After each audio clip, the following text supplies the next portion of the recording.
Sí, pero es que estamos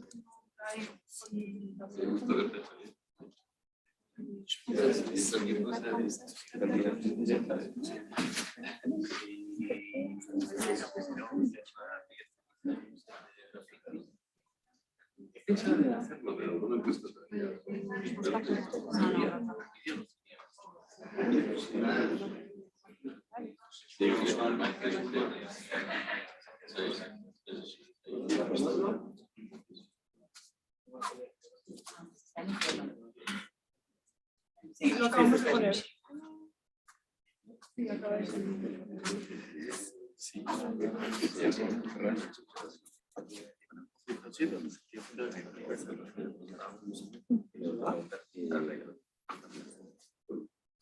Hola, ¿cómo estáis?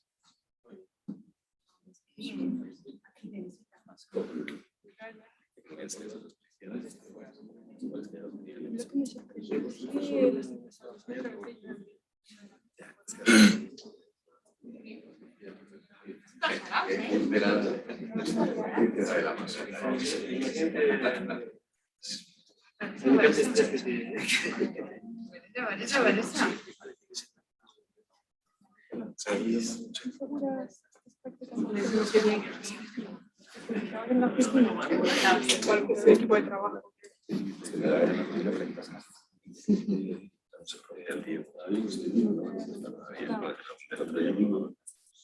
No, no tengo ni idea. La verdad es que yo estaba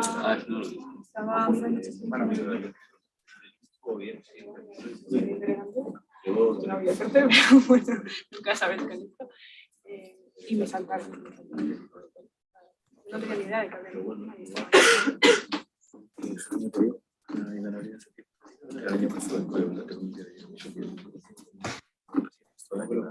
Pero ¿por qué?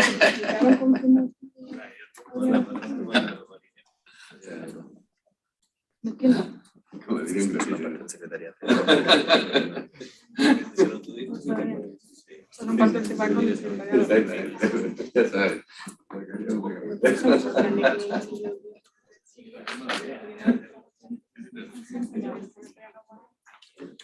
En Europa que te va a ver gente.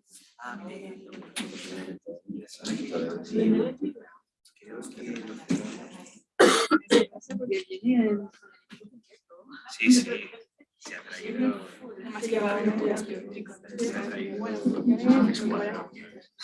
No era Y no ponía fecha de fin. Sí, el 19. ¿Se ha aplicado a algún estudiante?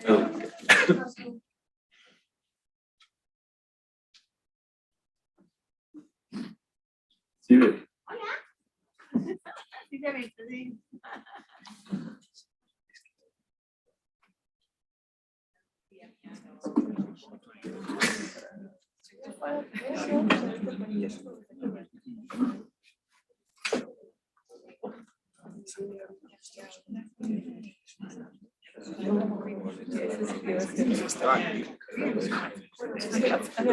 Eso vuelve, sí, es que no, pues.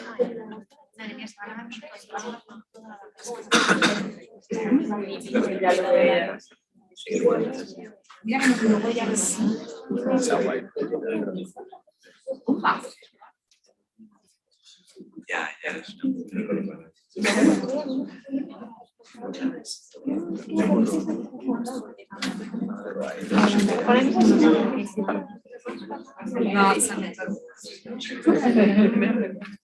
C'était bien.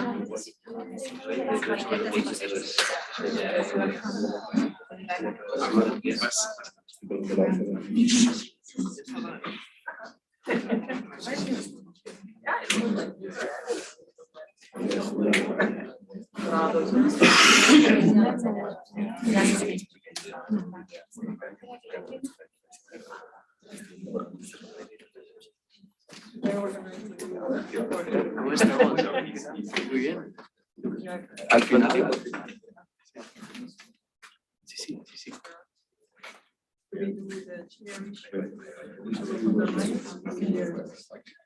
Yes.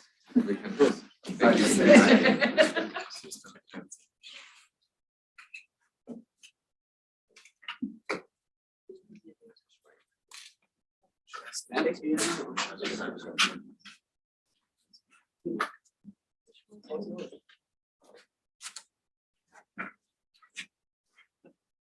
could, but then I would like just for the introduction. That's right. Maybe not. Yeah.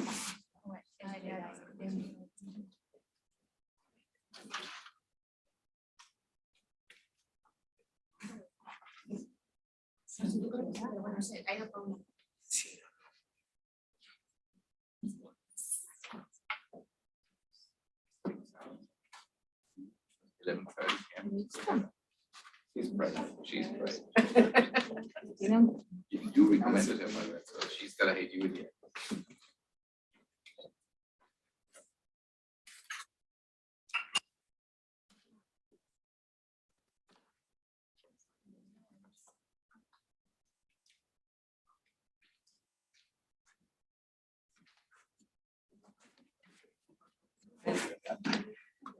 Oh yeah.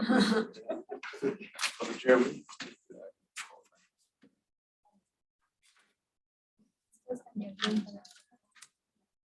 Okay. Good evening, everybody. My name is David Henneberger. I'm the director of the Friedrich Naumann Foundation for Freedom here in Madrid. We cover our activities in Spain, Italy, Portugal, and we also have a project in the Mediterranean where we connect our offices and partners from around the Mediterranean and West Africa to work towards liberal solutions such as free trade, human rights, and so on, entrepreneurship, among other things. Dear Ambassador Marina Daphne, dear Professor Alicia Garcia-Herrero from Taiwan, it's very late. Thank you for being with us so late today. Dear Professor Manuel Munoz, thank you so much for your hospitality. My first time here in the tower, it's fantastic. And dear Alex, thank you so much for having come from Berlin to moderate this event. I won't talk much. I just want to say that the current events in Russia or in Ukraine and Russia affected us as Naumann Foundation as well a lot. Also, the situation in China affects us a lot because we have offices in over 30 countries around the world. And one of them, we had to move from Hong Kong to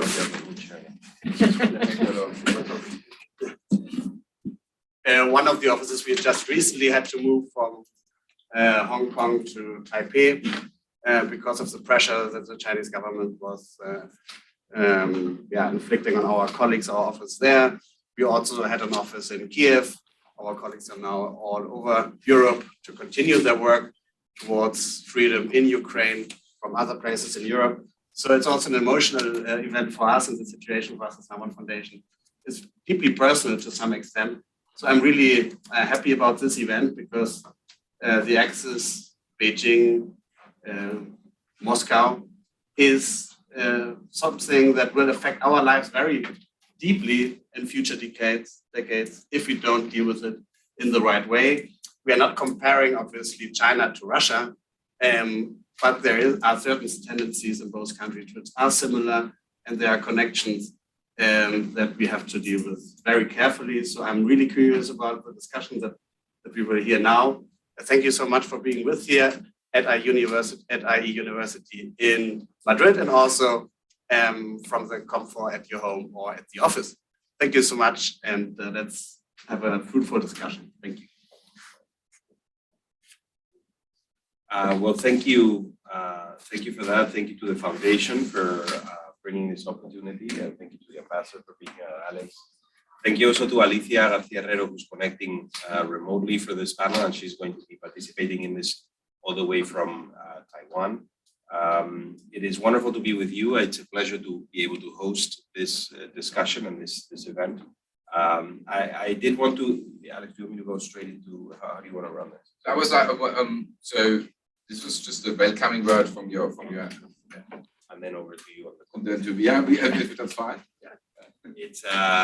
It's so just a couple of words on framing, and I did want to raise something that was raised to us by our students.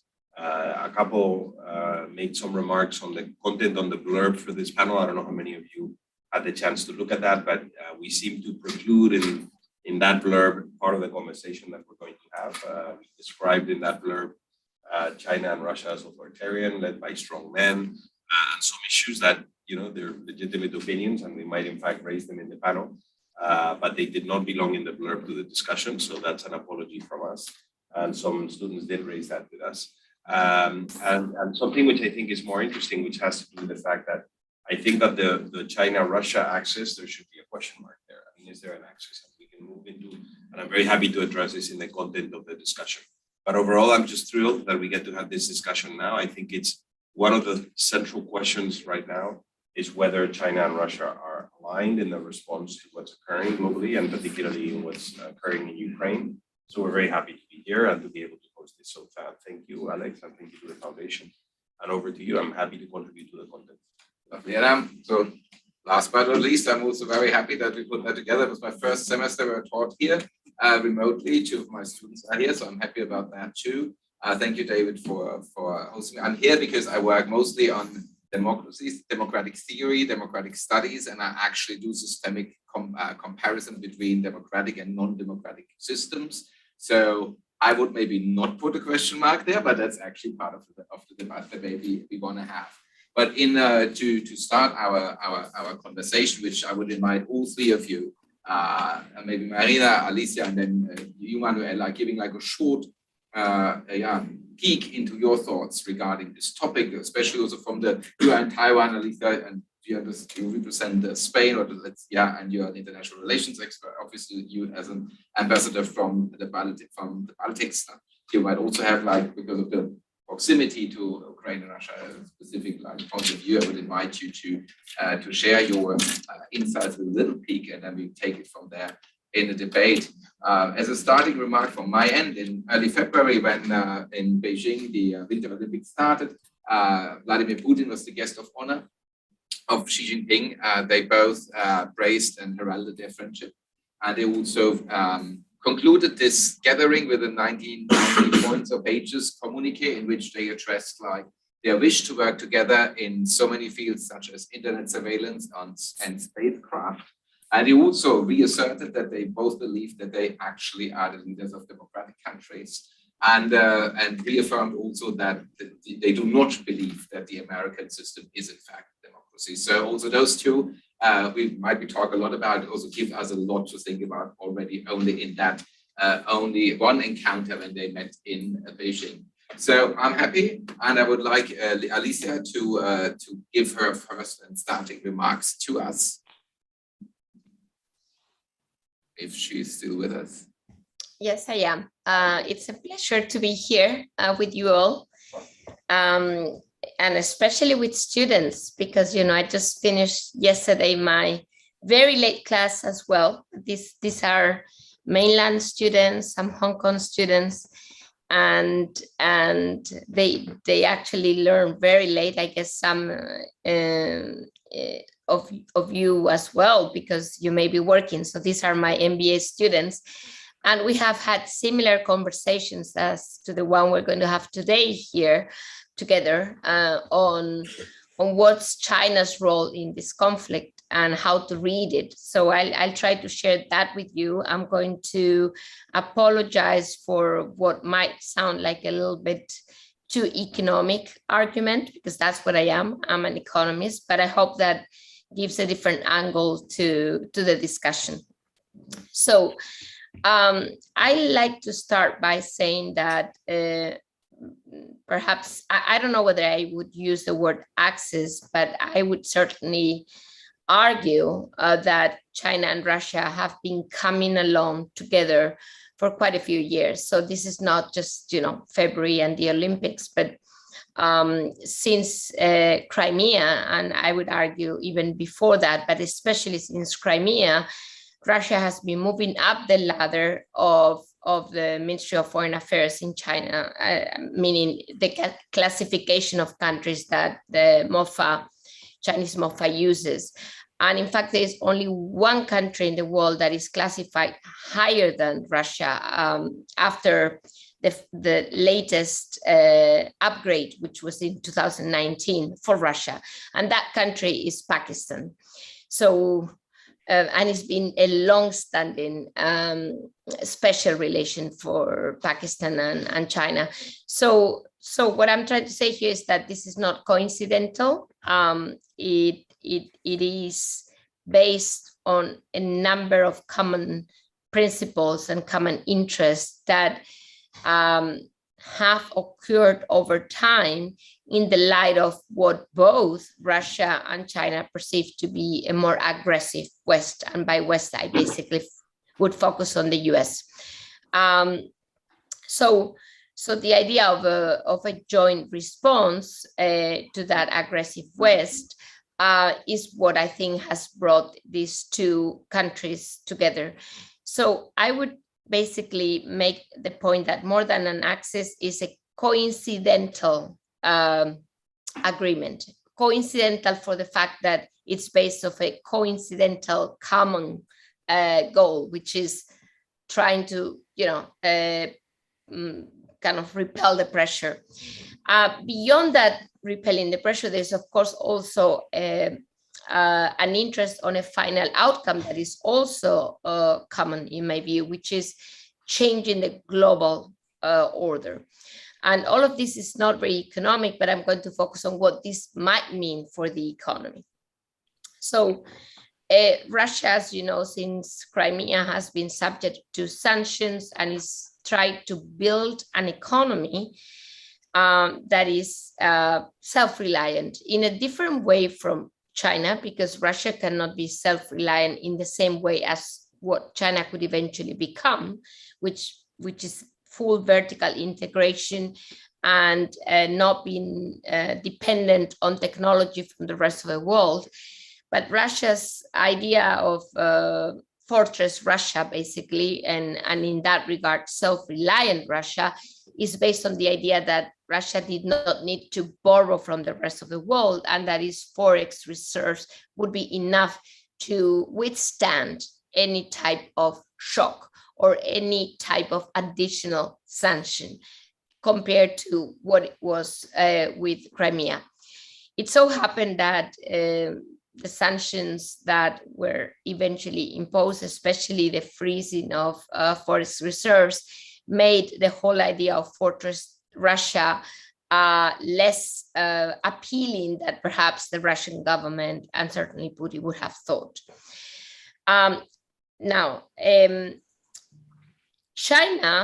China's push for self-reliance never felt that those foreign reserves would be needed in a way to withstand external pressure.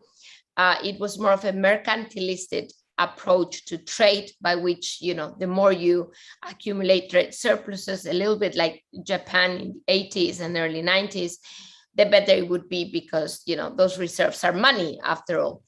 But China's worries were very much driven by a potential ban on technology. And this is about, of course, Trump, the entity list, which, among many things, basically reduces China's access to components of semiconductors, which are key for China's production. This is the largest import item for China overall, over $300 billion a year.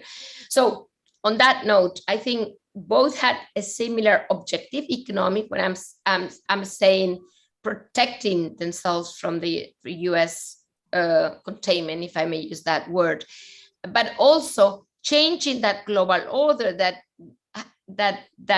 was imposed upon them, so that they had actually to fight back and create either fortress Russia, financial reserves, or full vertical integration in the case of China, and avoid any dependence on the rest of the world technologically. And that change in global order economically only, and I'm sure we're going to hear much more about this later on a more global perspective, but economically, what it really means is, okay, once that I've become self-reliant, say China, what I'm going to do now is I'm going to set standards. And you're going to be reliant, as I've been reliant on you before, the West. And that's basically what China has been working on. And Russia has been instrumental, because a lot of the standards that China has basically exported abroad started to be played out in Russia. And I think that's one of the things that I like to highlight, that the idea of standardization, of Chinese standardization, which is of course very risky for Europe, since this is one of the roles we've had for many years, is something that Russia has supported. Again, with this goal of changing the global order, even the economic global order. And I will end by saying that within that push to change the economic global order, China has created a number of institutions, economic institutions. I won't get into Shanghai Cooperation Organization and other kind of more security institutions, which again, Russia and China share, but mostly the role of Russia in the BRICS Development Bank, basically now called New Development Bank, or for that matter, in the AIB, Asia Infrastructure Investment Bank. So Russia has actually played quite an important role in supporting Russia's interest in creating these institutions. And finally, as regards the Belt and Road Initiative, Russia is the largest recipient of funding from China, followed by Pakistan. So these are the two major recipients, over 70 billion US dollar, and for Pakistan around 50 billion US dollars. So that's in essence one more angle, I would say, of joint, maybe one could say coincidental, maybe they didn't plan to have the same goals long before, but over time, because of Crimea and because of China's fear of US containment, they ended up converging into that goal and looking for solutions, which ended up being more obvious in February 2022. I will leave for later, maybe Q&A, whether China can help, really literally help or not help Russia at the current juncture. So I'll leave the floor for the other speakers. Thank you. Thank you very much, Alicia. Ambassador Manning, your thoughts, please. Yes, thank you. First of all, thank you for inviting me. And it's an unfair game here. So I'm ambassador, I'm diplomat, and I have to kind of, it frames me slightly, as you can understand. And it's interesting to speak from that perspective, or that given frame, Russia-China axis in the current Russia's war against Ukraine, particularly because it troubles us or makes us think, let's say, as a small state neighboring Russia, as the same way, and it makes think probably all the world that where do we go from here, so to say. I actually pointed out also the title, that the new axis, question mark. Yes, I agree with the question mark. It's new axis, I disagree on there. I think the axis has been there somewhat over the years, centuries, whatever you want to name it, has been uneven. It is uneven, has sometimes been more even in the sense from the perspective of Russia. Lately is, I think, the Russia's role in this relationship is more like, let's say, weaker brother, if I may put it. I will be pretty open when I say, so I hope nobody will afterwards quote me that the Estonian ambassador said that that's Estonian policy, but that's on my own.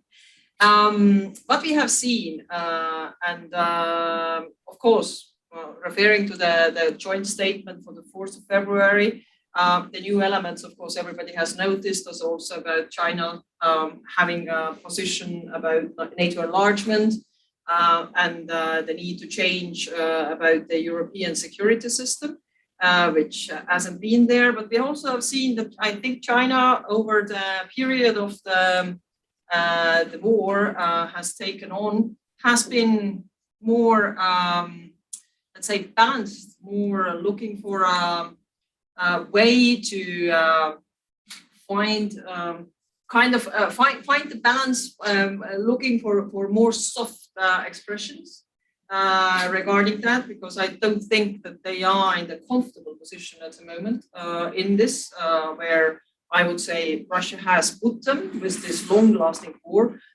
I don't think that China ever wanted to have it in that sense. And there are several elements. In that sense, I think what we see at the moment also in the diplomacy is China is looking for contacts, for also kind of bringing up its bilateral relations also with us.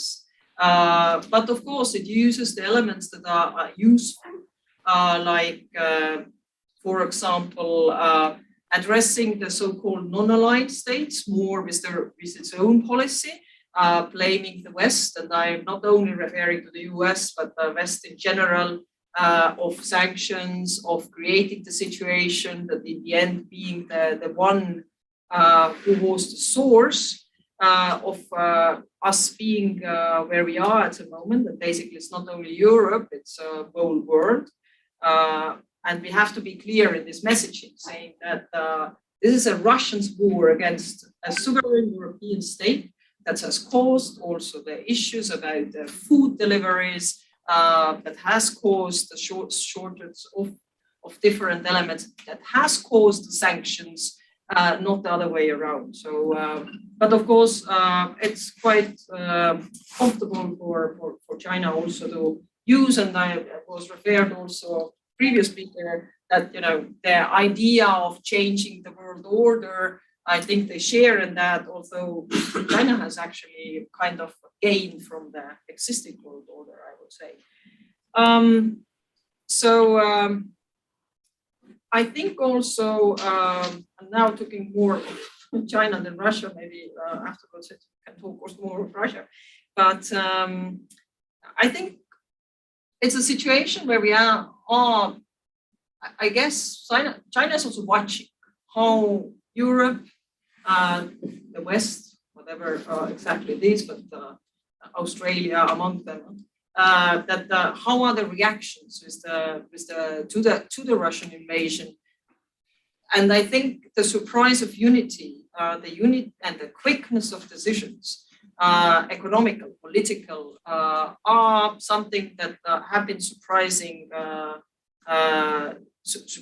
elements, and that's I think the strength that Europe has shown. That's the second part of the title, European response.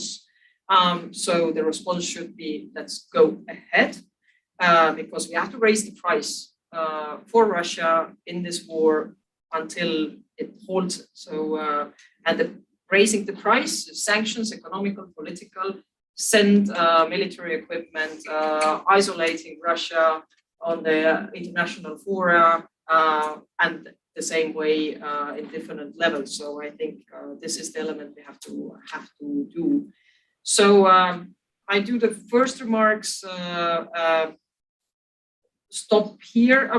Maybe one more element, which is more political security policy element, is that I think that it's for China somewhat also interesting or useful that Europe and US are at the moment engaged with this war, and therefore there is less resources and attention to the Indo-Pacific.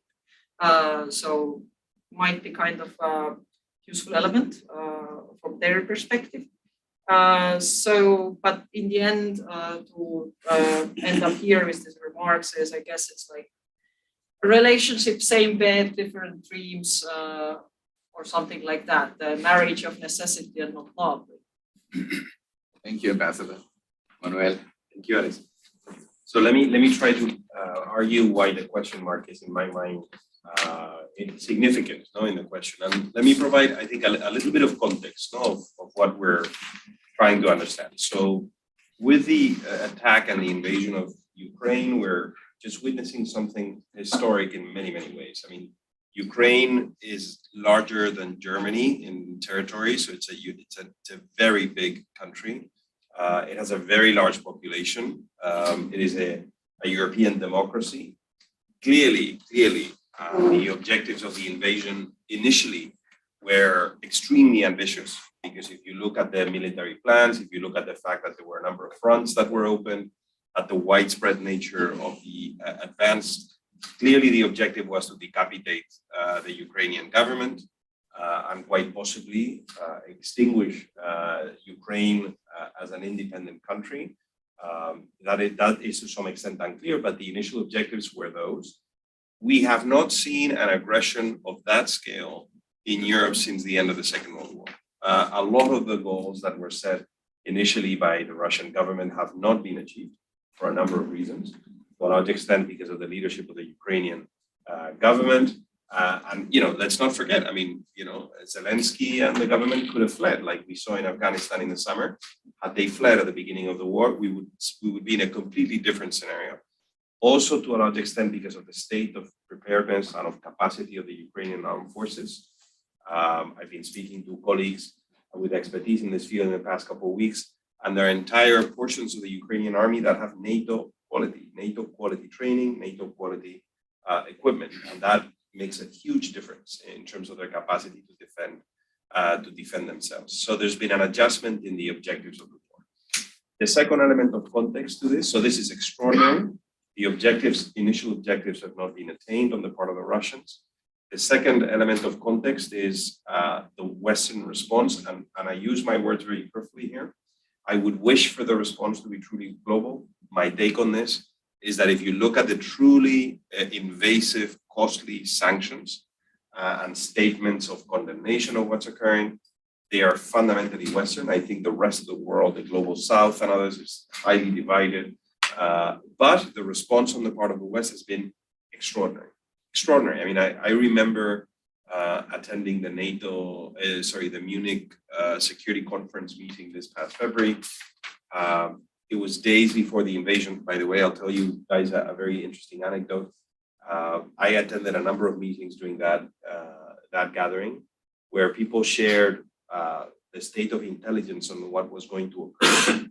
And I have never in my life seen intelligence so precise and so widely shared, because we chose, first of all, we had very good intelligence. So the US, the UK, and NATO basically had they had clear indications that the Russians would attack. They knew when the attack was going to take place. They knew how the attack was going to take place. And they chose to disclose it, which is extraordinary. So we used intelligence to coerce, intelligence to shine a light on the intent of the Russian government. And we're doing now that with China, and I'll raise it in a minute, because we have never seen, at least not in recent history, such a use of intel data, that you're going to disclose this in a way that basically shames somebody, at least into behaving in some way. And if you don't get them to behave in the way you want, at least it shows their intent. And that's one of the reasons why Russia has lost the narrative war around the invasion, because the US had been for weeks saying, you're an aggressor, you're bent on invading this country, and then you go and invade, right? But in that meeting in Munich, I remember the doubts about whether this was going to happen, but above all, the doubts about how strong the response would be. And, my goodness, we responded well. And anybody that says the opposite, I can tell you, is not drawing the potential scenarios that we could have been in. We used all of our financial tools, all including the freezing of the foreign reserves of the central bank. That has meant that about 3 billion worth of euros in Russian central bank reserves have been frozen around the world. We kicked them out of SWIFT. We imposed very heavy sanctions across sectors. The Swedes are sending weapons to the Ukrainians, right? On the military side, it's just really extraordinary as a response. But if you look at the countries that have really taken up this call, and you look at the countries in the world, if you take a map of the Freedom House countries that are defined as democracies in the world, and you take a map of the countries that have been most vocal, most condemning of this, that have been more explicit in their sanctions, the overlap is almost perfect. So that tells you a little bit who's responding to this. And I think the reason, and I'm sorry I'm approaching an answer to your question, but I think the reason why there's a consistency between the Western world, democratic world, and the response is because what's at stake is very fundamental elements of the international order, of the international liberal order. What's at stake is the sovereignty of countries, is the international rule of law, is the idea that countries have territorial integrity and you cannot simply violate it. It's the idea that countries have a right to choose the alliances and the political organizations that they belong to. And that is highly valued by some countries in in the international system, not necessarily by all countries. Now, we approach, I think, the issue, which is where is China going to fall in all of this? Because if this remains exclusively a conflict with fundamentally with Russia, then it's an abhorrent sort of event in our partnership with Russia and our relationship with Russia. I think, by the way, and let me just add a deviation here. I think that it will be very structural. So if you look at the consequences of what we're living with Russia, they're tragic. We're imposing sanctions that are going to have very long-term effects on our supply of energy, on our cultural, economic, academic relations with Russia. If you look at what's occurring on the ground, and we're indicating that the Russians are committing war crimes on the ground. Our political leaders are expressing this repeatedly.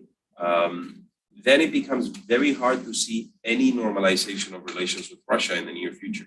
It just becomes very tough. I mean, we're entrenched. We're entering this phase of the conflict when even if the violence were to stop tomorrow, it's going to be very, very tough for us to undo all the damage that has already been done. So the question about where does China fall on all this is enormous. And if the Chinese fall in this conflict on the side of the Russians by enabling the Russians to continue to do this in any way, diminishing the impact of sanctions, let alone providing the Russians with weapons. And now we know, because of US intelligence disclosures, that the Chinese have been requested to provide weapons. That would be a completely different scenario. We wouldn't be in a protracted conflict with Russia.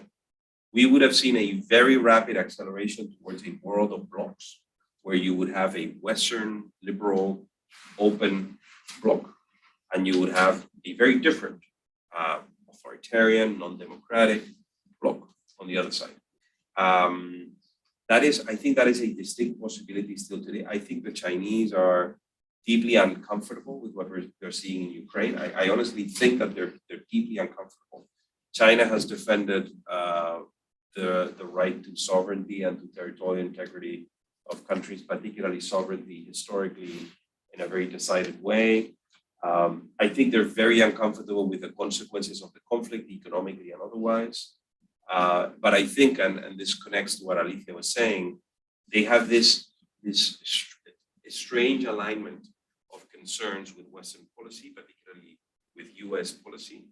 And that has led them to be particularly quiet on the condemnation of what is happening, and surprisingly vocal on certain issues like on NATO expansion, which is extraordinary. China having a clear opinion on whether NATO should have expanded eastwards over the past 20, 30 years, and things of the like. So I think the jury is still out. I think the question mark is relevant, because if we take it out and the Axis is there, then it's not just a China-Russia issue, it's a global order issue. Now, a final observation, which I think is important, which is just for context as well, and I'll end on context for the future round of comments. If you look at what the response has meant, some people have spoken of the weaponization of interdependence, and to a large extent, what we have done in our response, if you look at, how many times, and maybe Alicia can shine some light on this, how many times can we use the freezing of foreign reserves of central banks as a weapon in foreign policy? Not many times, because countries around the world are going to begin to hedge against this risk. How many times are we going to be able to use effectively the battery of sanctions that we've imposed on the Russians? Well, growingly less likely, because countries are going to build resilience to actions like this. So that effectively means that what you're seeing is deglobalization occurring right before our eyes. You're going to see a shortening of supply chains, a reshoring of supply chains. Somebody said friendshoring, or trying to find ways in which you're only truly interdependent with states that are aligned or close to your strategic interests and are friends. And that is simply a less globalized world. So, I think that irrespective of what China does, we're moving towards a world that is less integrated and less interdependent. If there are companies out there that are not taking this into account, we're making decisions about where to base their businesses or where to do this, I think they're probably not doing their job well. So you're already going to be seeing this decoupling and this sort of, tightening of relations across the world. Now, if the China alignment occurs, then all of this really speeds up.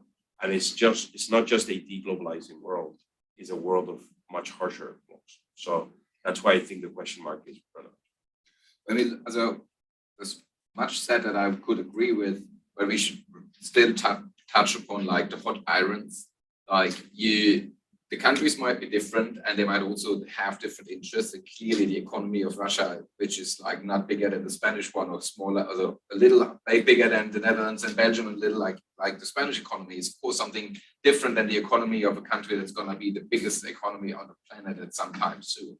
However, the countries might be different, but the leaders are pretty similar. Like the former German Foreign Minister Sigmar Gabriel actually recently pointed out in an op-ed saying, like, we thought for the longest time these countries were status quo countries. Just leave us in peace and we leave you in peace. But he said, like, what we now see is they are revisionist countries. And also your remark on China and its geopolitical positioning and what you said about the Western Pacific, it's like China has border conflicts with almost all of its neighbors. It had already, like, it was a bloody one with India 2 years ago, where they had like a little battle, if you want to call it like that, at the border. So like now I feel this is all like, also people in the foreign policy or international relation establishment until very recently said China never was expansionist, was always like respecting sovereignty. And I agree with you that that's actually also part of the reaction that you now heard, also because of the Taiwan question. But now you cannot like uphold this old belief on what we thought is the foundation one China policy and whatnot. So hence I feel now is why in all the capitals and beyond in newsrooms, people think about what happened with Russia might happen in one way or the other with China. They also both are friends, but even if we let out the Axis, still there's China with this revisionist approach. And I wonder what you three make out of this, because that is it's a fundamental change in how China positions itself. And then there's lots of op-eds been written about if Taiwan's going to be the next Ukraine, but I feel that's just like a placeholder for the bigger question to whether or not, as you said, like, or you all three said, is the Western order now surpassed by non-democratic entities that want to reshuffle the world? Maybe Alicia, you want to give us some thoughts on that? Just have a little round here, a little one, and then we can open to questions so you all can ask what you have in mind. Well, I guess to answer the question as to whether we should take out the question mark and just confirm whether China wants to join forces with Russia, I think the first thing we need to figure is it worth? And second one is, will it happen anyway? Because the first thing I'm going to say is that economically speaking, of course, it isn't worth. And that's very obvious. Russia is a very small economy. One could argue that it could offer energy independence to China. But I think in a way, China could already have that because its relations with key stakeholders in the Middle East are very good. Increasingly, recently, even Saudi Arabia, and we've seen how things have changed with the MBS in power, or at least in shadow power.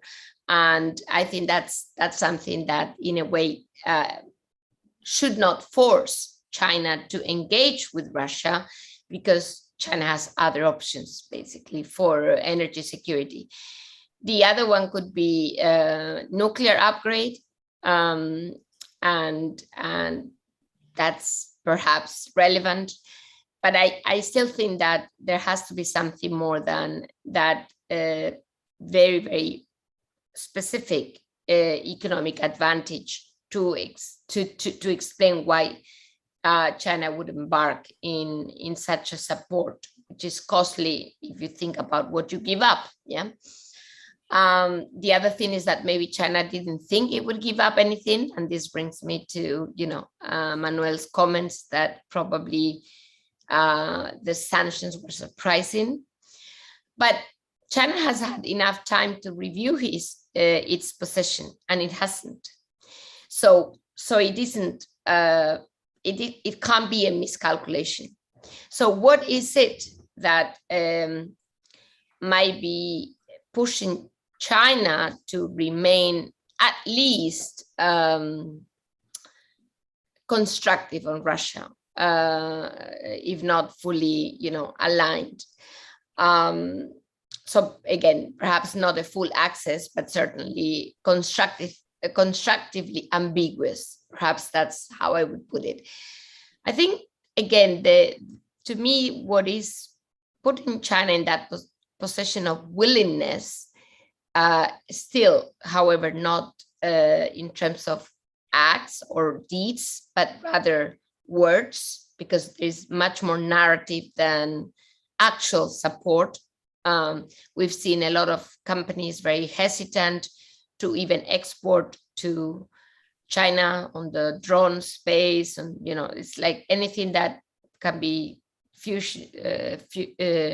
dual technology will be prevented for the sake of avoiding secondary sanctions, if not, basically secondary sanctions, because you are exporting components of something that is subject to bans on exports. But long story short, I think the reason why China is still there in this constructive ambiguity is that China doesn't trust the US, in the slightest way.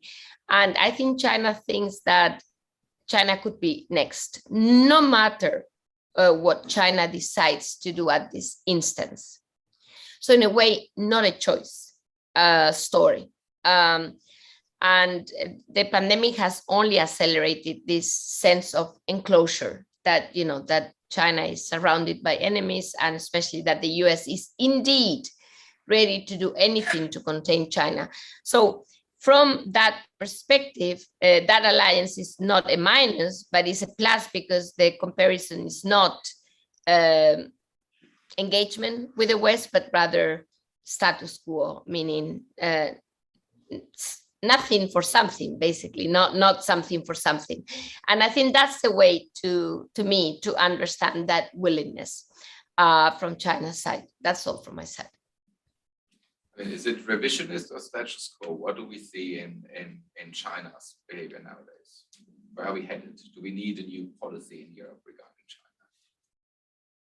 China? I think, first of all, let's point out, we are disappointed about China's reactions towards now against Russian war in Ukraine.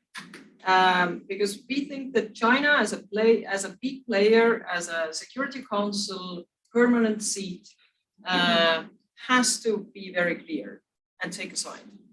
It's nice to say, difficult to reach. But we underline that also to China, that this is about the credibility. It's a credibility of global player that China wants to be and is. And I think these are the elements. So to underline that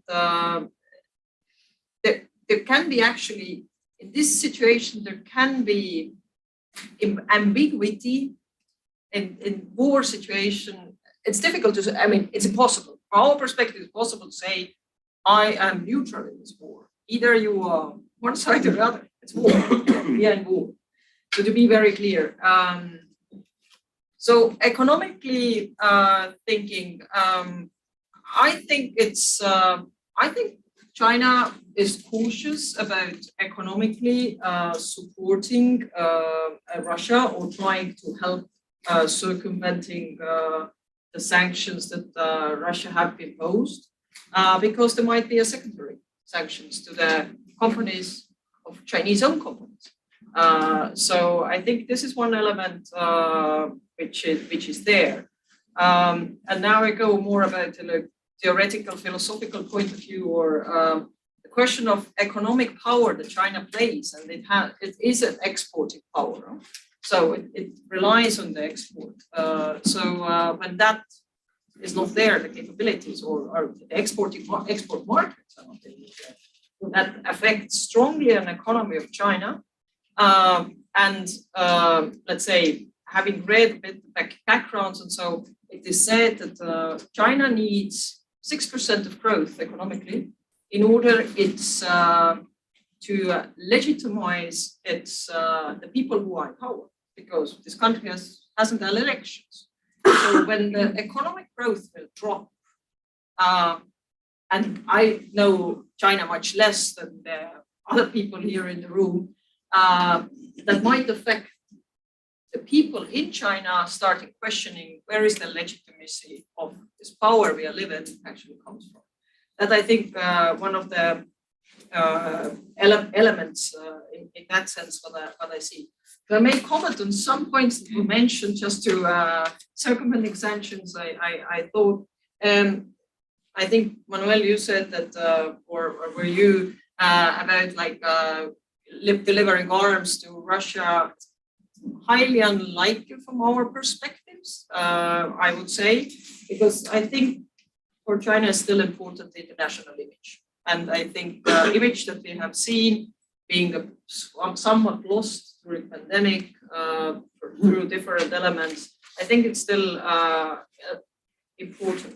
The sovereignty question that was pointed out, also sovereignty question, we're talking here about Taiwan, but the fact that there was the agreement that Russia will recognize China's right over Taiwan, but at the same time, Russia, Donetsk and Luhansk recognition as a separate states, I think it puts also again internationally China vis-a-vis Russia in a very complicated system. And you said something I just wanted to say, point out that the Russia's war against Ukraine, the idea was to distinguish Ukrainian sovereignty. The idea in the head of Putin, as we see it, is that has never accepted the fact that Ukraine is a sovereign state. So in that sense, that was the logic to attack it. So just to before you just in here, like Xi Jinping is under a huge amount of pressure now. In a rare act, Chinese academics have published op-eds internationally, also in Germany, in some papers, and just only aloofly like discussing what China should be doing now and what the scenarios could be. And even it was not opposing openly Xi Jinping, but just to have a debate what's now could be happening is already showing that before the party convention in the fall, where Xi wants to gain his third term, there is, of course, lots of pressure regarding Russia, as the engagements with Russia and the handling of the COVID-19 pandemic at this point. So, I feel like there are options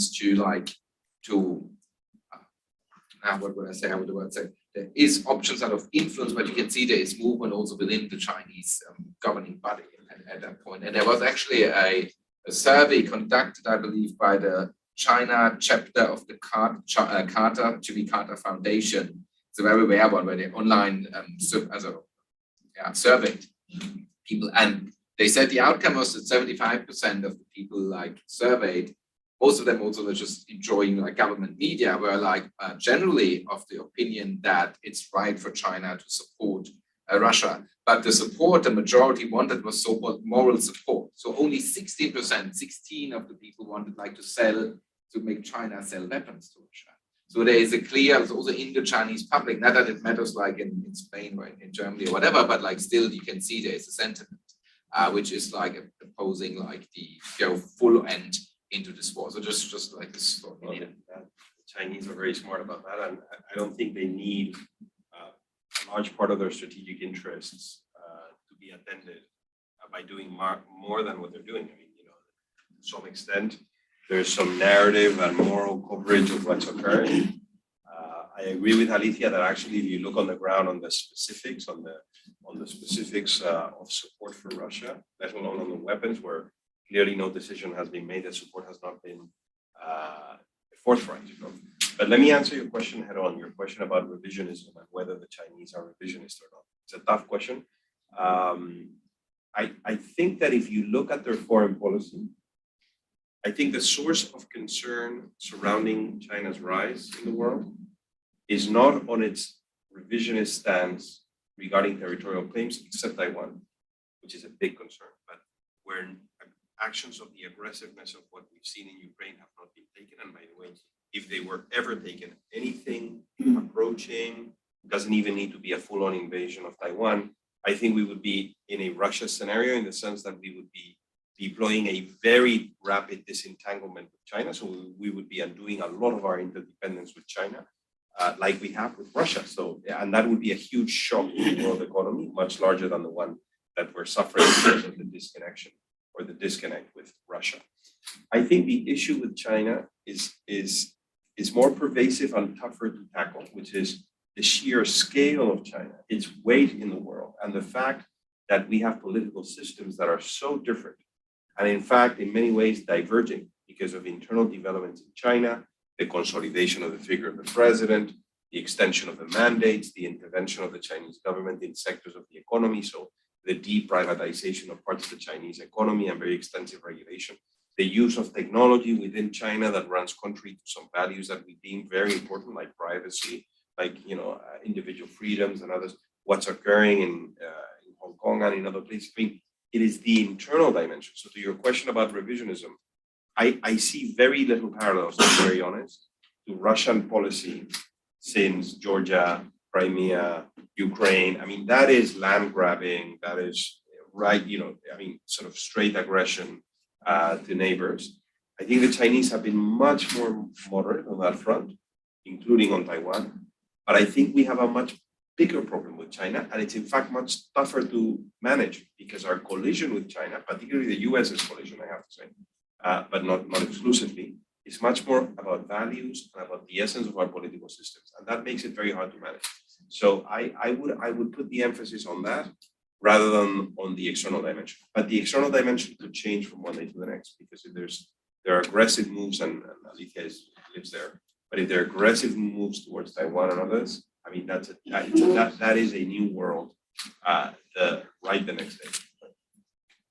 Thank you. Now I would like to open this to questions from the crowd. Who wants to go first? Yeah, there you go. Yeah, good afternoon. Thank you. I have two questions.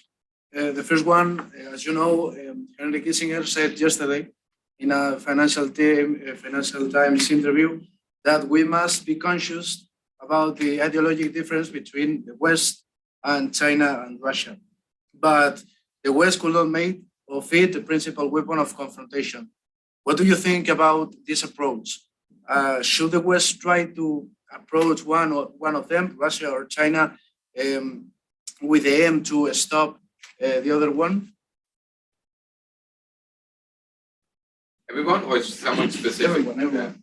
No, I read the piece. It's a very interesting interview. I mean, classic Kissinger. No, I mean, he was sort of his thesis of dividing your opponents, of making sure that they're not aligned.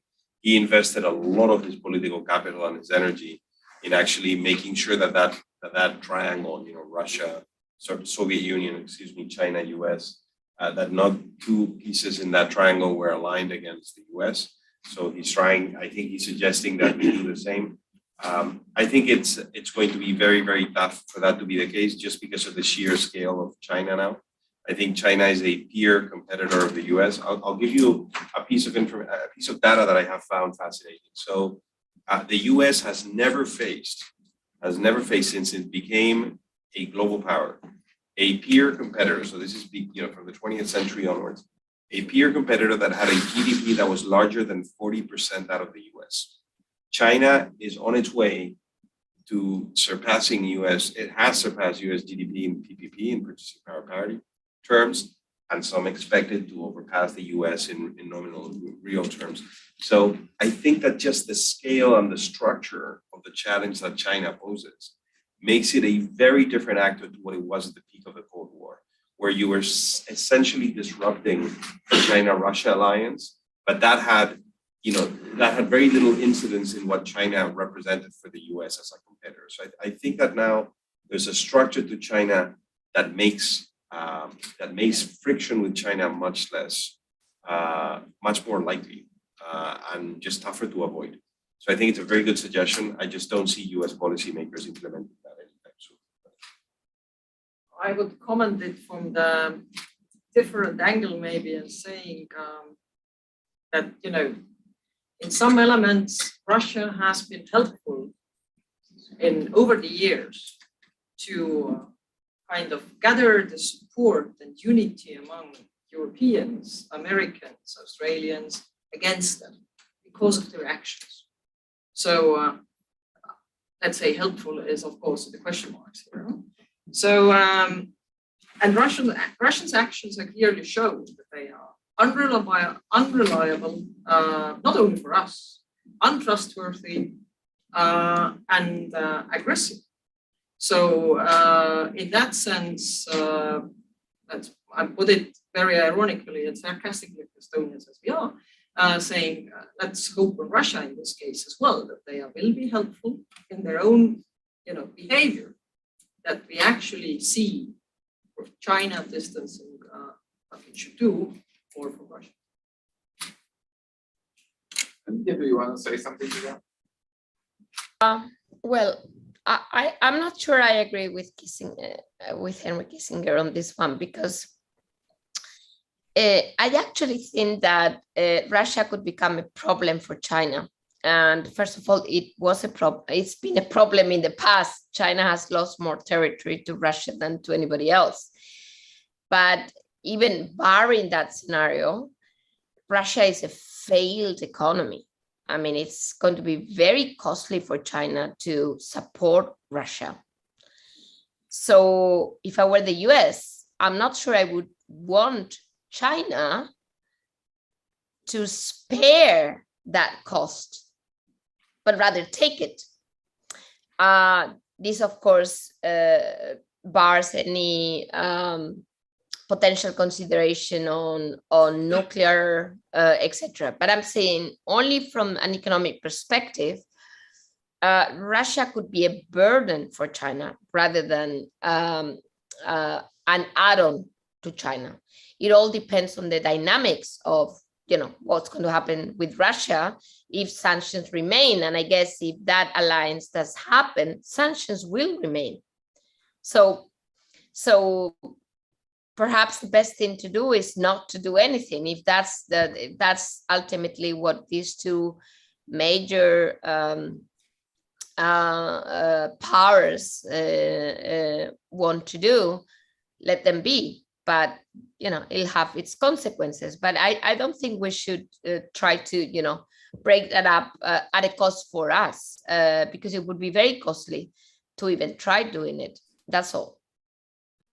Before we go to the next question, also because you mentioned values and we talk a lot about sanctions, and the sanctions are also ultimately hitting us here too, because German or European entities are invested in China and Russia. So if there are sanctions, there's also fallout on our end. But to shift it away from the sanction a little to the values, because and that's the rhetoric in Russia and in China alike, in the leadership, to say now with human rights and all that, we are imposing in a neo-colonial way some sort of values that are not attributing to the Chinese character or essence. But I feel first of all, are these international treaties that we talk about, which are also been signed by, the Republic of China, which nowadays is the People's Republic of China, but then also and not ratified in many regards too. But it's not just imposing some Christian Occidental ideas, but it's we talk about internationally formed consensus here.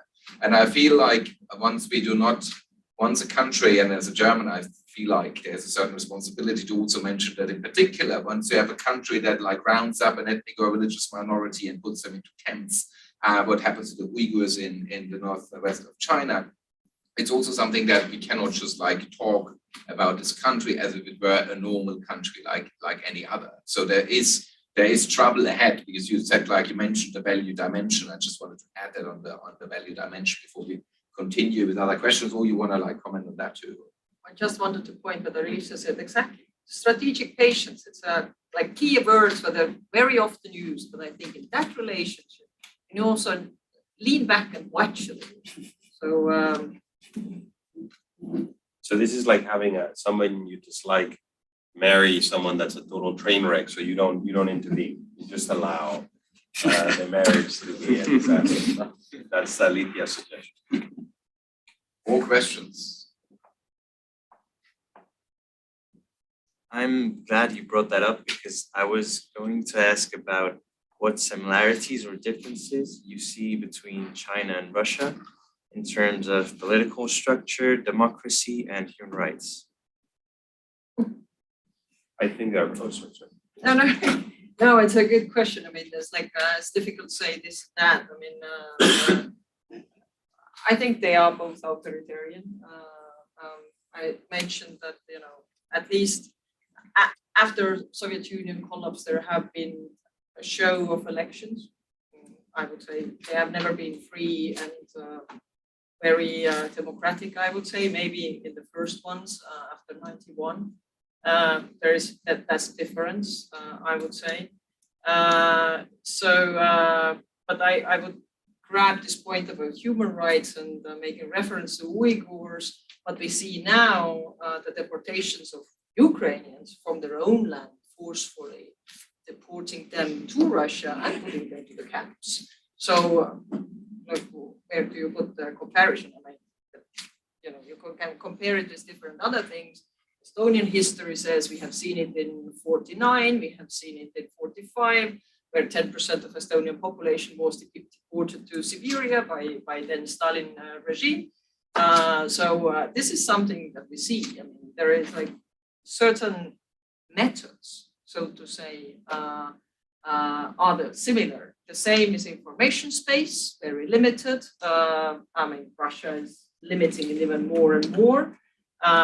I can remember that from the Soviet Union, being very closed up, not knowing actually what was going on in the rest of the world.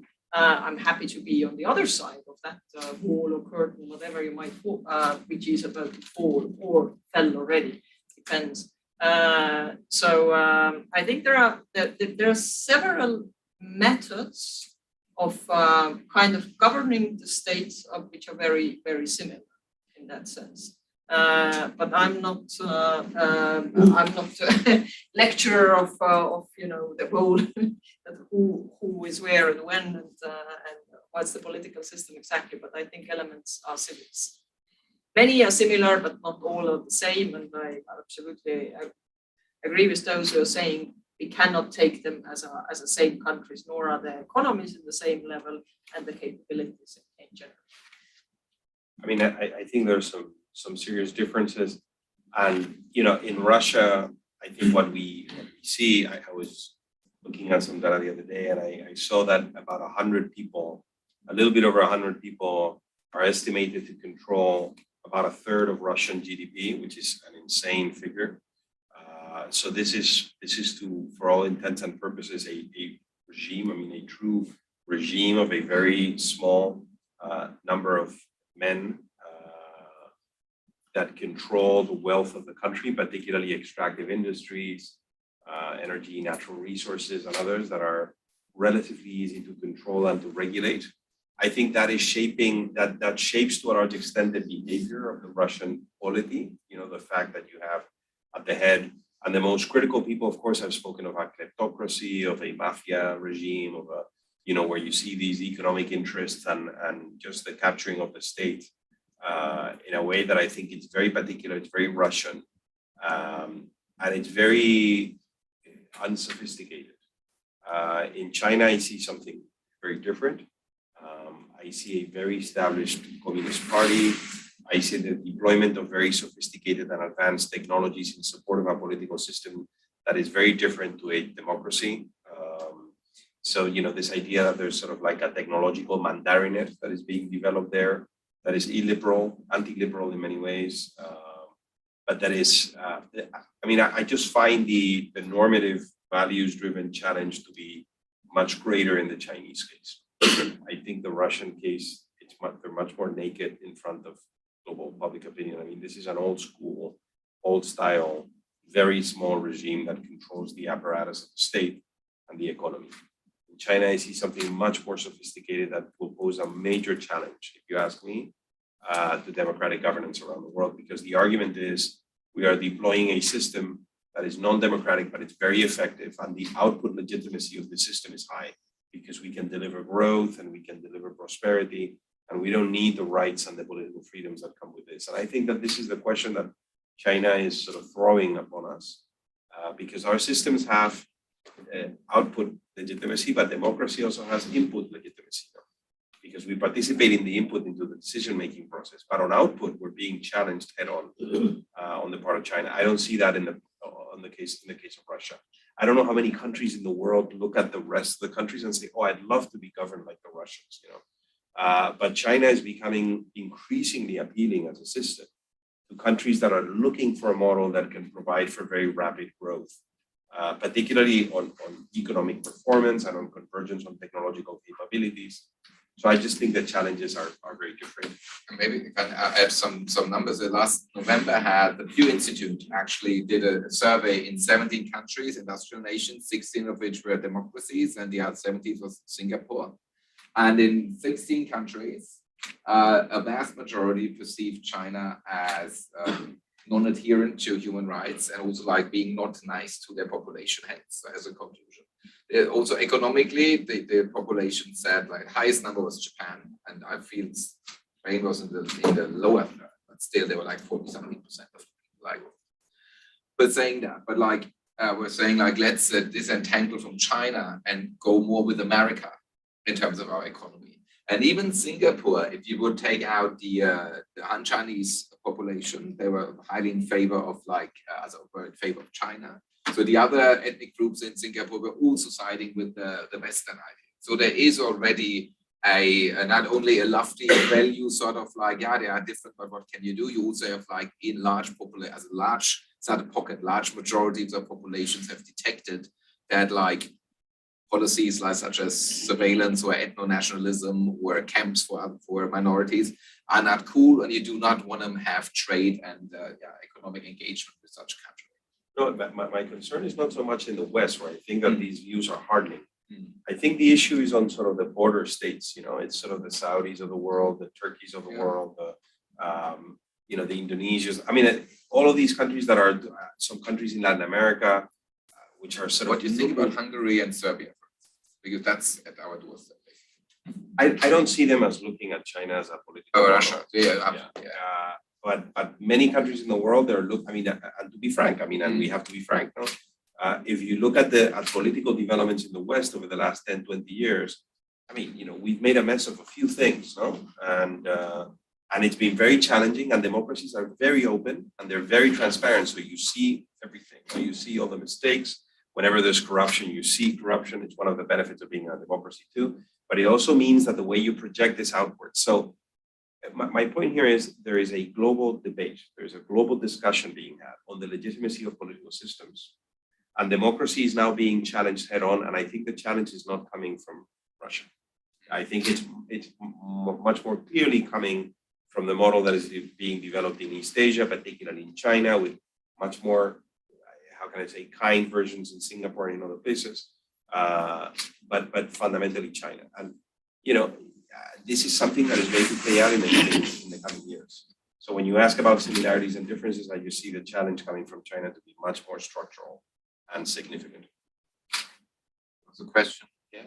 Or two. Yeah. Well, first of all, I'd like to thank all the panelists for being here and sharing all your thoughts.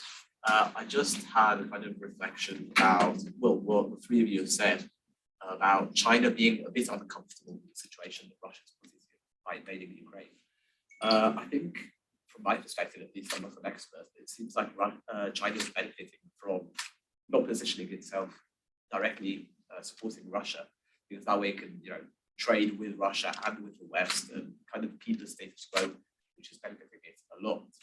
So I think maybe it won't benefit China at all to position itself with Russia economically or in any terms apart from ideologically, because it does share the ideology of, be against the West, the United States.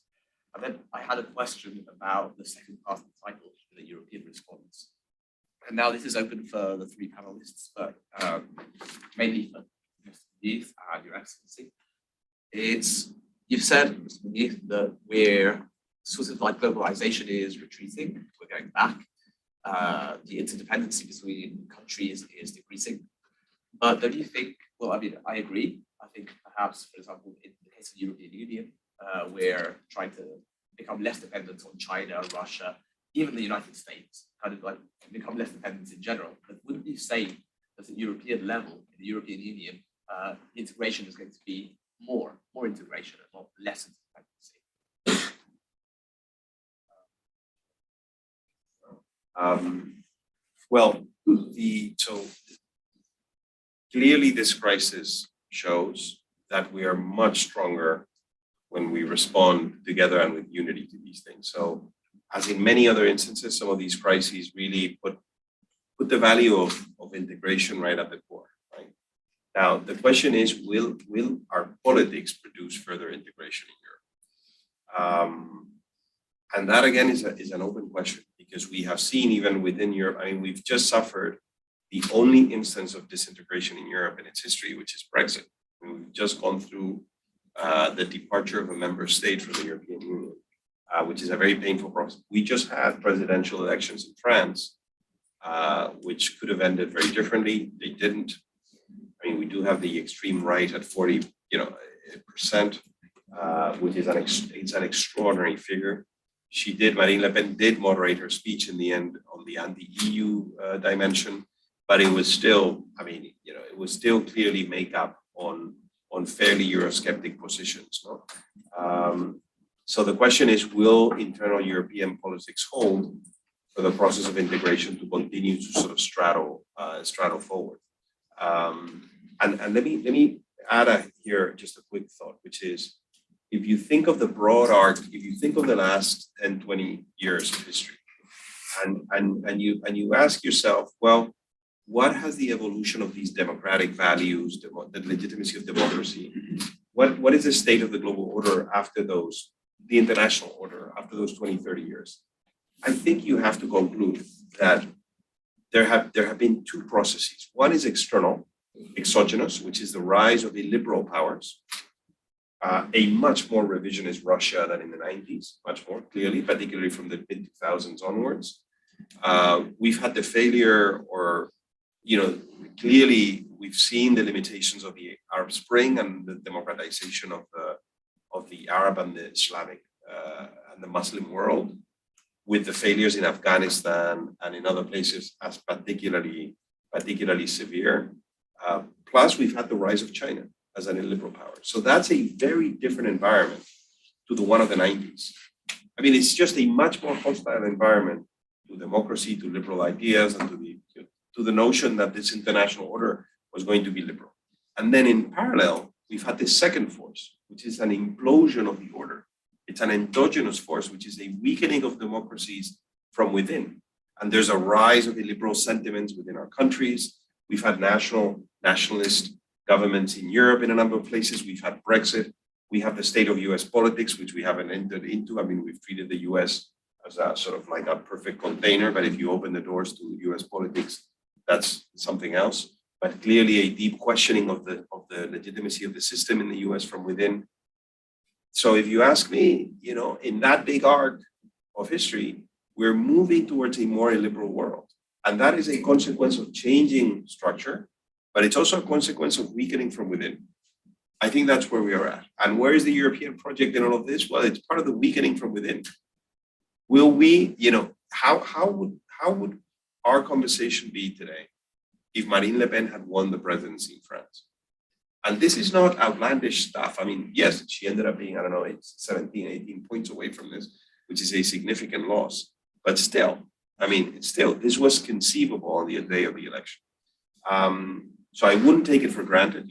I guess the big question is this: how do we reverse this? How do we fix this also domestically? Some of us have been speaking of the need to craft a new social contract, make our societies more equitable, more just, have our citizens have increased their faith and trust in our institutions. It's an enormous question. But I think this is the backdrop to the conversation that we're having. And if you ask me, this is the question of our generation. This is the question. It's going to be the issue that we're going to be engaged in global politics in the next 20, 30 years. And that's maybe a very good point to go back to Alicia, because you are in a very young and successful democracy, voted #1 democracy in Asia. And when we talk about the Western or democratic world, we forget very often that Australia, New Zealand, but also Japan, Korea and Taiwan's very young democracies, but to a certain extent very successful. Taiwan in particular. Is that more a Western, old Western doomsday saying? Is the future, is the pivot to Asia also one that we should do in terms of democracy and look more into Taiwan? What's your take on that? We can hear you. Microphone. Yes, I'm here. I wanted to make a point before on Manuel's discussion on where we stand on endogenous forces. And then I'll try to give my take on democracies in Asia, but you might not like my answer. So I'm going to give it, I'm going to leave it for the second as a dessert to, Okay.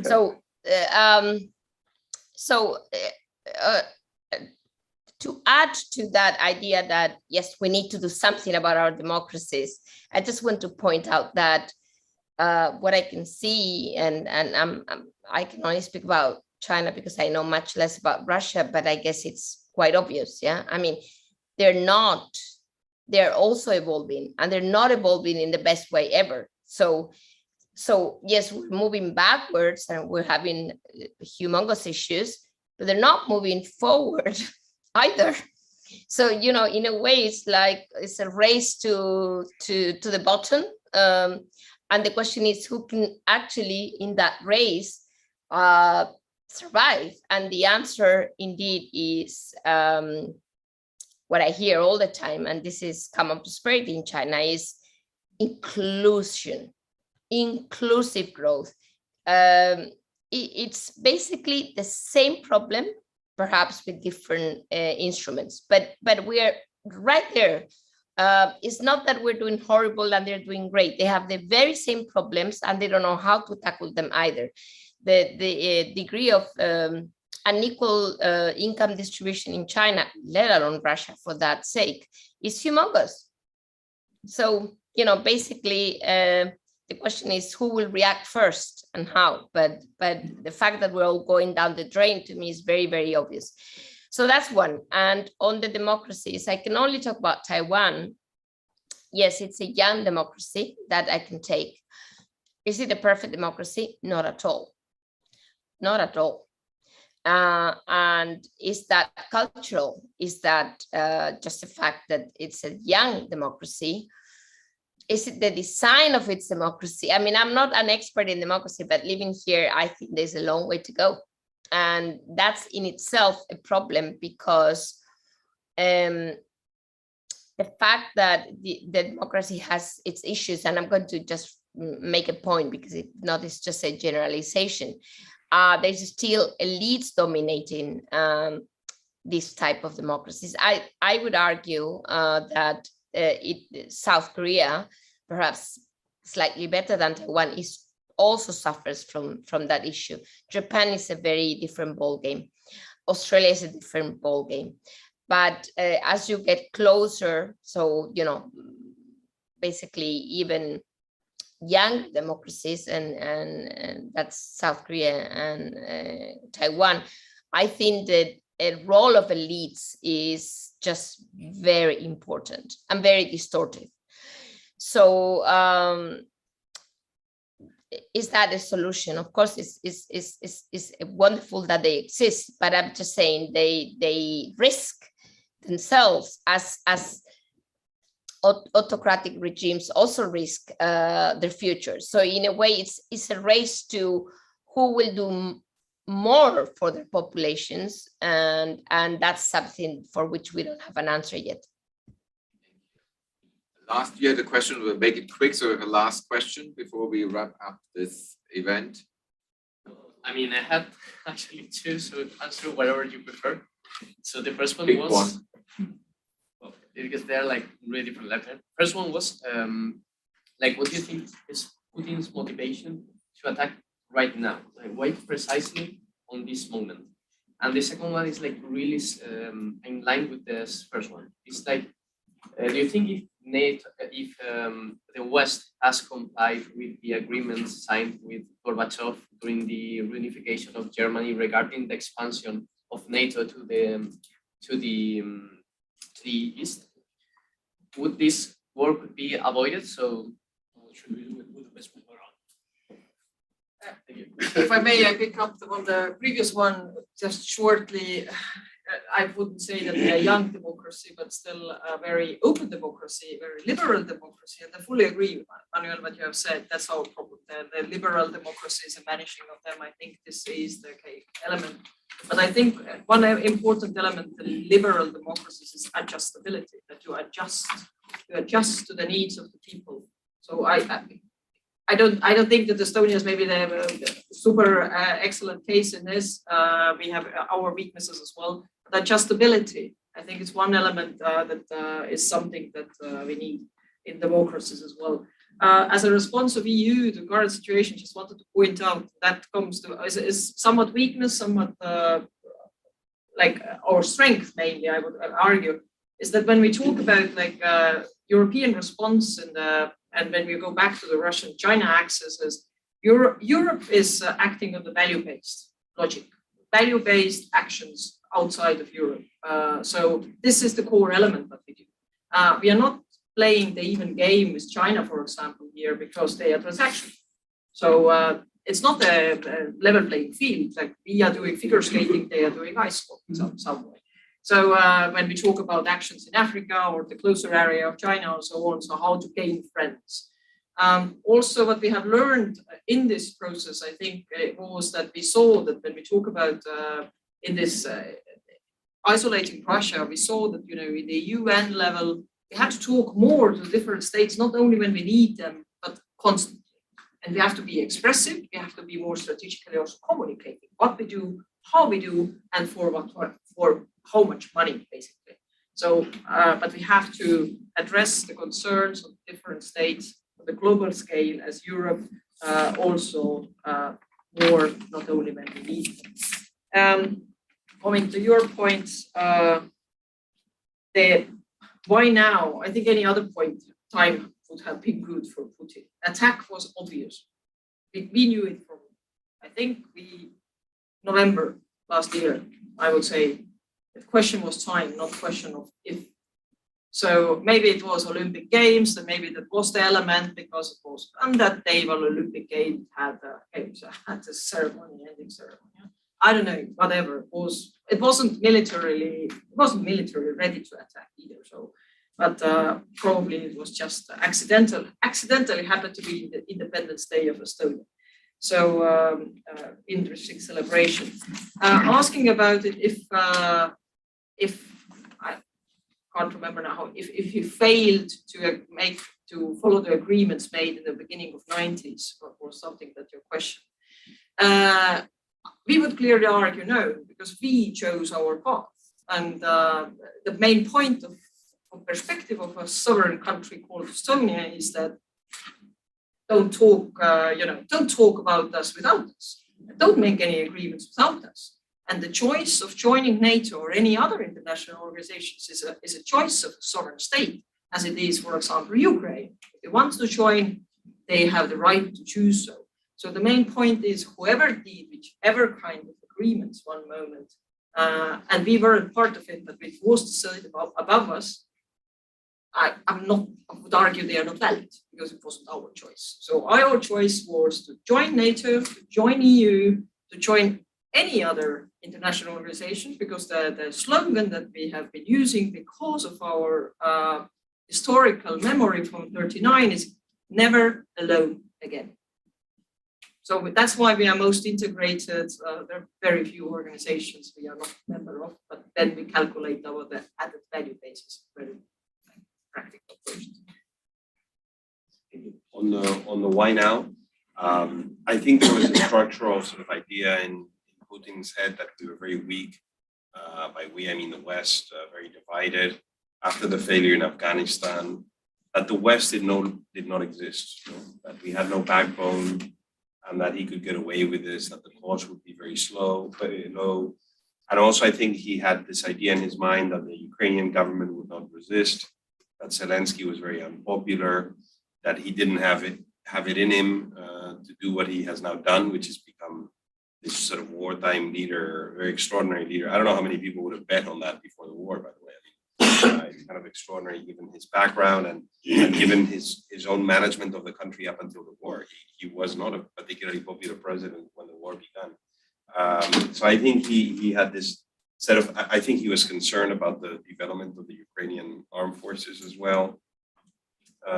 So he had this sense of the sooner the better, the timing is appropriate. I think the response will be mild. And I think there were lots of miscalculations in that decision. On NATO, just to reinforce what has been said, I think this is an interesting and an important point. If you want to look at how sort of the structural collision between what Putin has been saying about his motives for war and the rest, it's basically this. In Putin's discourse, he's basically saying countries that border Russia, but particularly the Ukraine, Georgia, and others, should not have the sovereignty or the capacity to decide independently the alliances they belong to. He has said this explicitly, I mean, openly, in press conferences and others. Why? Because the only sovereign nation in that relationship is Russia. And you just happen to be unfortunate enough to be sitting next to Russia. And that means you cannot decide these things. You cannot negotiate with the EU. You cannot decide on NATO membership. We are going to decide for you, and the answer is no.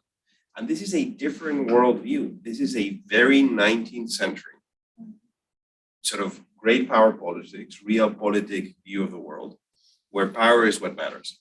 What the rest of the world has been saying, including these countries themselves to a large extent, is no, we live in a liberal world managed by rules. We are sovereign and we can decide these things. Now, the question is, where do you fall in this world? Do you fall in a world of spheres of power? Or do you believe that we should be ruled by these norms? I mean, I know where I stand, and I think that this is one of the reasons why we've responded in the way we have, and this is why we have always, by we I continue to mean the West, particularly the US, has been so reluctant to accept as any part of a peace deal the idea that NATO membership would be discarded right off the bat for these countries. Because if you do, you're undermining the principle that these countries can decide their own future. So that it's just a collision of worldviews. And when you listen to Putin, you could be listening to Metternich, to Bismarck, to all of these people that were thinking about power and a world that is ruled by force. Thank you to all three panelists. Thank you, Alicia, for staying up so late. You have 1 a.m. now. Thank you. You're so brave. Thank you. And David wants to give a final remark and a farewell. Yeah, thank you so much. First of all, to our fantastic panelists and for the hospitality and the cooperation. Thank you for being here and also for joining us from your home or from the office. I think we should continue these kind of discussions because there is very, very few positive aspects about the current situation if you really sarcastically want to find them. And one is that strategy, foreign policy strategy is back on the table, even in countries like Spain and Germany, which share a lack of strategic discussion outside the diplomatic community. And I think it's really important, and there's a chance now to continue the discussion where Europe should stand. We could have another panel about the spheres of influence, for instance, in Africa and Latin America, and there China and Russia play in many countries, in fact, a similar role. In Germany, you were mentioning the rise of the far right in Europe and how that affects our internal democratic state.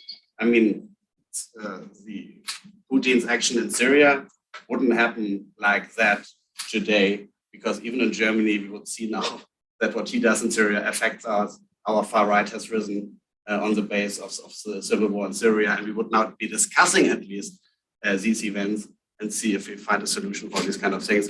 And so I invite you to follow us on social media. Also, if you are based in Madrid and you want to host a discussion about foreign policy and the strategy that we should take, contact us. You find us on the internet and on social media. So we are here to support these kind of discussions because we believe it's really important also to take these discussions outside of the diplomatic community, the scientific community, and educate the broader audience, our populations, about the importance of foreign policy. Thank you so much. And for you being here today, we invite you to a little cocktail on the 10th floor so we can continue the discussions here. We don't show you the cocktail online so you don't become jealous. Good night and have a good evening. Thank you very much. Excellent. Thank you very much.